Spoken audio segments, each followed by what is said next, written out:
Hello guys, and welcome to tutorial number 22. So in this video we're going to take a look at pseudo classes. Okay, so word pseudo actually means something that's fake, right? Okay, while in CSS here, the term actually means fake classes, right? Okay, pseudo classes in CSS are not actually classes that we create, right? Or we don't add them to the elements in our web page here. So these pseudo classes are already inbuilt in CSS. So all we have to do is just go ahead and grab them, and we can actually use them to style the states of elements on our web page, right? So to do this now, let's say you went ahead and made a paragraph, and you can just see this is a paragraph.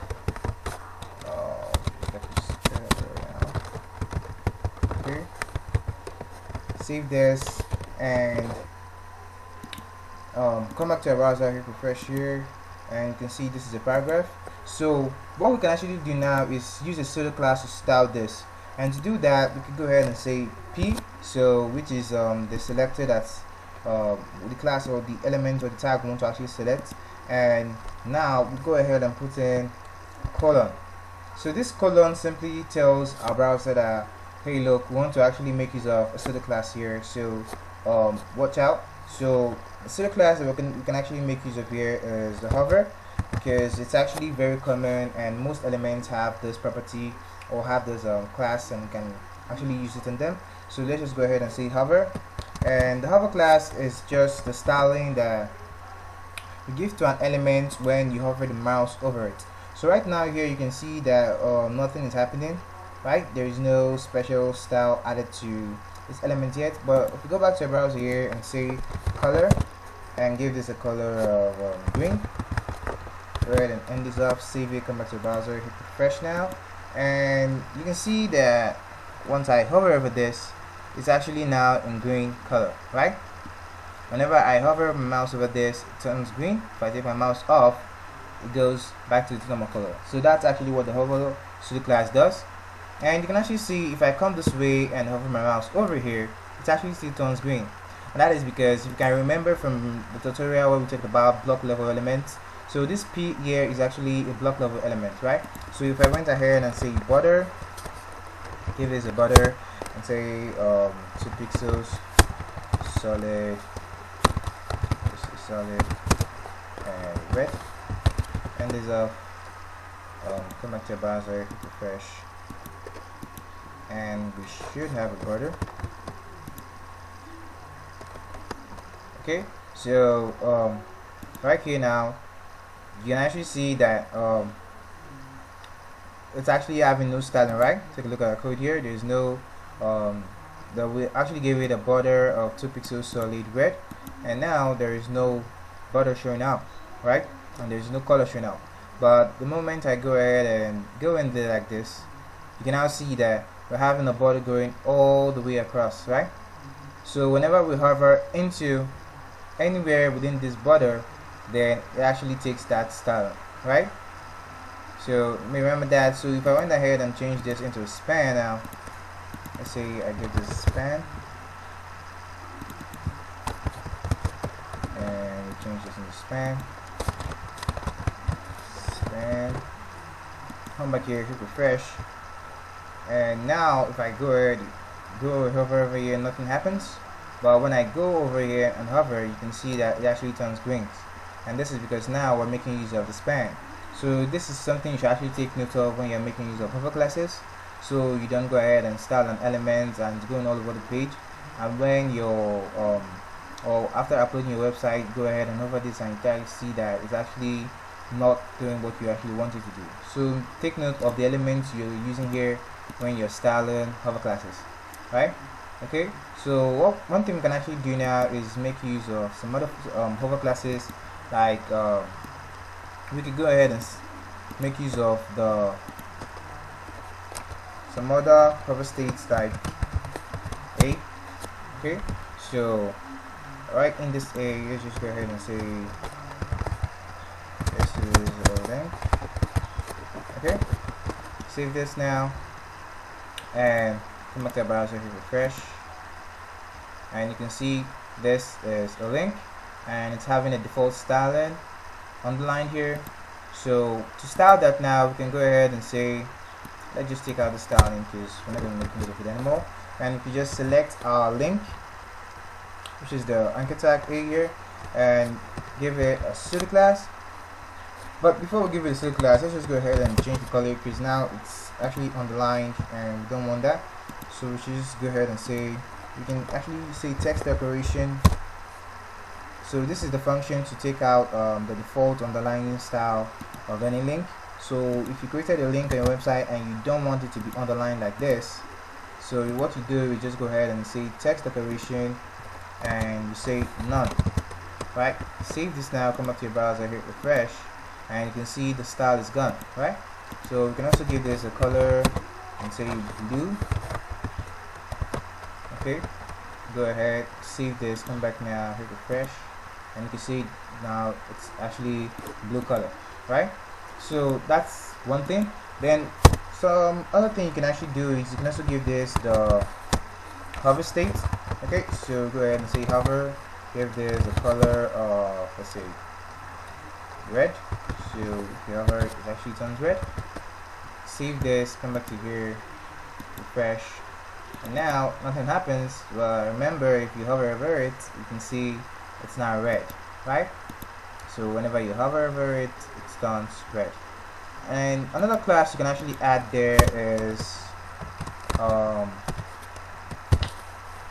the active class, right? So we've also got the active class, and this active class is when you click on an element, when your mouse just clicked on the element. As you can see, when I clicked on it now, it actually changed into a hand symbol, right? So in this state, you can actually set the color you want it to be. So right now it's set to red, but we can actually go ahead and change that, and let's say green. Okay, sorry, I was supposed to define a color and say green. I just do that color.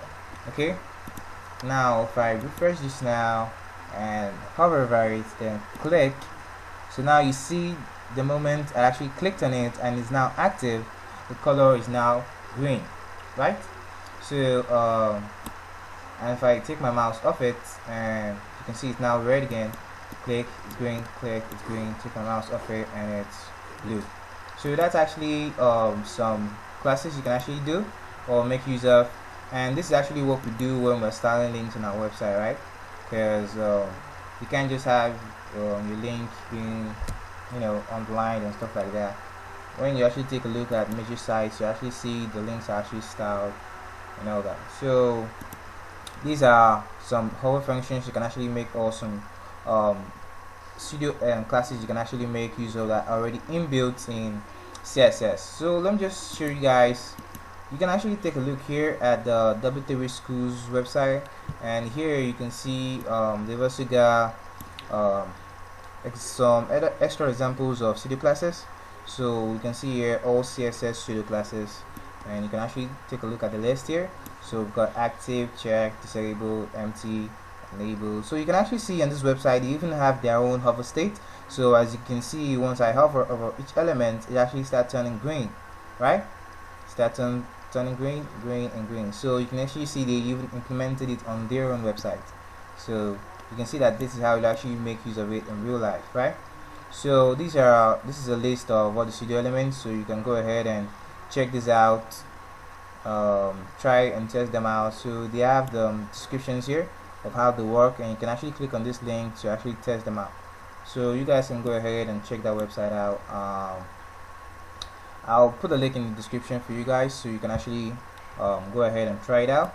So one thing I want to do now is talk to you guys about this end child, because you might actually need to make use of it in some instances while creating your website. So let's just go ahead and see how we can actually make use of this end child while coding. Okay, so now let's see how we can actually do that. So let's go ahead and say div, and in here you can go ahead and say paragraph, and you can say P1 then duplicate this a few lines, just okay, 0 into 2 or 3 4 5 6. Okay, go ahead, save this now. We want to actually style this, so let's take a look at how it looks. Okay, so this is how it should look normally, and to style that, actually remember what I told you. So to just pick a selector here and make use of a pseudo class, which is the way you actually tell CSS or tell your browser that you want to use a pseudo class to style this particular element. So end child. Okay, so for the end child, you can actually see here. If I just go back here and now, okay, so here you can actually see the text you can actually use, or the keyword you can actually use in styling your pseudo classes. So select every p element that is the second child of its parent. So this is how you actually style it. So that's what we're doing here. So now go ahead and add in the two brackets and take it down a few lines. Okay, so within this bracket here, you have to actually specify the particular element or the styling you want, or the set of elements you want to actually style. So in here, you're supposed to what actually is supposed to go in here is what we call the equation. Okay, so the equation is actually supposed to go in here, right? But I don't actually mean you're supposed to style write the text equation here, no. So you're supposed to put in the equation you want to actually use to style your elements, right? So here, let's say for example we wanted to style just this second element. So what you do is just go ahead and put in 2 here. Say want to give this color green, okay, color green, and end this off now, save it, go back to our browser, click refresh, and now you can see the second element is having the color green. So let me just give that a color red so you guys can actually see that very well. Okay, save this, come back here, refresh, and now you can see it's having the color red, right? So if you want to style the 5th element, just go ahead and put 5 in there, save that, come back to the browser, hit refresh, and now you're having the 5th element having the color red. Okay, so that's actually one way. So speaking about the equation now, you can go ahead and say 2n, right? So what this n does is actually causes, just like saying repeat, right? So it's actually going to repeat the styling for every second element on the web page. So let's go ahead and see how this looks. Okay, so now you can actually see that for every second element we get the color red. So that's the equation you just put in, and you actually get this. So it just keeps styling the second element. After this one, it just counts 1 2, style it, 1 2, style it, like that. So if we keep adding more, you see that it just keeps adding the color red to every single second element on our web page. So that's the pattern you can actually follow. Also, we can actually say we'll go ahead and add in plus, okay, no, 2 plus 1, and what this would do now is actually style every second element on our page beginning from the first. So what it's going to do now is going to style every odd element. So it's going to style 1 3 5 and 6, and this is because we're telling it to start from the first one, and after the first one it styles, goes down 2 lines and style the next one, goes down 2 lines again, start the next one, and that's what this simple equation here is actually doing. So let's just go ahead and refresh this now, and you can see that. So it styles every second element beginning from the first one, right? So you can go ahead and play around with these 2 and say 3. So now it's going to style every third element beginning from the first one. So it counts 3 and style the third one. So if we're having another one down here, it's going to actually give it a color red. So that's actually one way you can actually make use of pseudo classes, and you guys can go ahead and play around with it. And you can see we also have many pseudo classes around there. So you can actually go to this page, and like I said, I'll leave a link in the description for you guys just in case you want to actually go ahead and check that out, because I actually recommend it so you guys can actually understand it more, because there's a lot of things you can actually do with these classes. So I can't actually go into everything in this tutorial, so you guys should just go ahead, try them out, and I'll see you guys in the next video. Thanks for staying to the end of this video. That really means a lot to me. So please, if you haven't already, give this video a thumbs up if it was helpful to you. Subscribe to my channel and watch another one of my videos, and I'll see you next time.